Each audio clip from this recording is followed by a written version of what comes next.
Hi, how are you today? I'm good. How are you? I'm great. What can I do for you today? Well, actually, I have this question about a guy I'm seeing.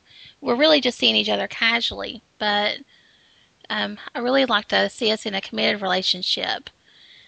And we tell each other we love each other all the time, but he still tends to flirt with people and he still even dates other girls. I just want to move forward with our relationship and be exclusive. What do you think I should say to him? Hmm. Well, I would definitely be honest with him. Honesty is the best policy. Let him know how you feel. Let him know that you're interested. He may be waiting on a cue from you. Um, you know, he may feel the same way. He may want to be exclusive with you.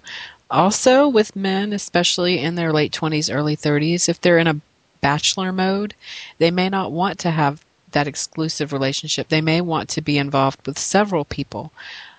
So keep that in mind as well. A guy saying I love you doesn't necessarily mean he feels the same way, but he may.